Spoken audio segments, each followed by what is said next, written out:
A new show is about to begin at the Public Theater in Lewiston. It's called Marjorie Prime. It runs from Friday through March 25th. And with us here on 207, two of the stars who are bringing this production to life, Diane Findlay and Jackson Thompson. Thank you both for coming in. Great to have you here. Lovely to be here.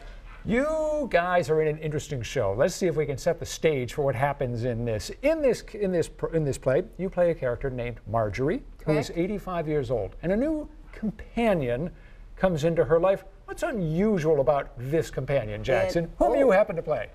Well, I play her husband, but I play a 30-year-old version of her husband. And during the play, we negotiate what that's like.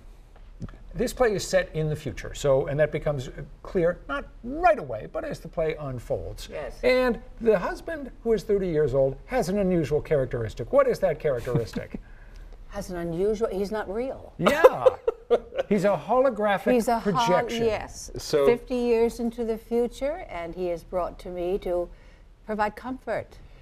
Yes. Comfort and memory. So at this point in the future, there's a company that provides holograms of your loved ones to be with you at the end, to talk through things with you, and as the play says, it's much better than TV. What is it like to be an actor and get a call that says, we'd like you to come to Public Theater and play a hologram?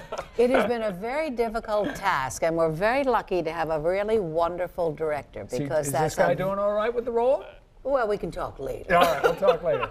Yes, what's he's it like wonderful. to play it? Well, you know, it's challenging because I'm essentially playing an 85-year-old man in a 30-year-old man's body who is learning everything for the first time. So I'm like a toddler with my eyes wide open and trying to process all this information that everyone's giving me about myself. As an actor, are you playing it just the way you play an entirely human character, or do you play it a little bit differently because it is an artificial construct? Well, that's the challenge, isn't it? It's kind of a combination of both of them, because if I was just a robot up there, then no one would care.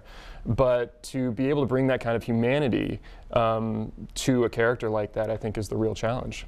What did you think when you were offered the role of Marjorie playing against this holographic projection? I was thrilled to death. It was an opportunity for me to visit something I don't usually visit. I do mostly musicals, so this is quite a challenge for me. You could never tell. Oh.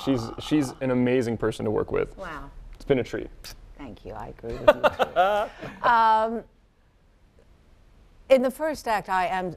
Oh, I shouldn't tell you things, you don't want to give stuff away. No, I don't. No, we don't want to be throwing out It's a challenge spoilers for me too, balancing the two between the reality and the prime. But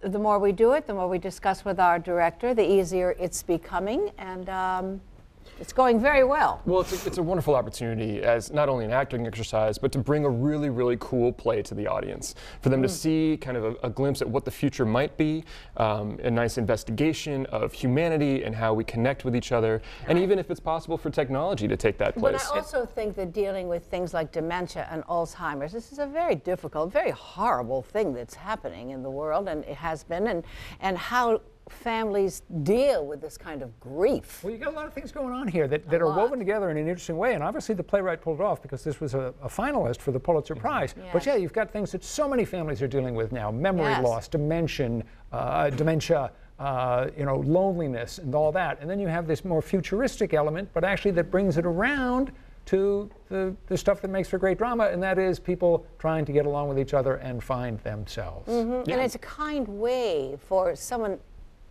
of like the character that I'm playing, the kindness of this. Again, I thought you were here to provide me with comfort, so that when my emotions take a rise, he's there to soothe me. It's very interesting. Something sometimes a family member can't do because they're coming from such a whole other place of hysteria about not understanding. Well, and they've got their own life and whatnot, but there definitely are characters in the show that kind of rebel against this. They don't understand what this technology is, and they feel almost like me, as this holographic projection, is taking their place. And how do you deal with that? I'm just worried about the day when the holographic projections are on television and taking my place. And well, you should. Which is probably not that far off. That is terrifying. Diane, Jackson, thank you both for being here today. Pleasure. Thank you so It much. is, again, Marjorie Prime at the Public Theater in Lewiston. Begins on Friday. The run goes through March 25th. Information on tickets, times, everything else in the 207 section of our website. And we'll be back right after this.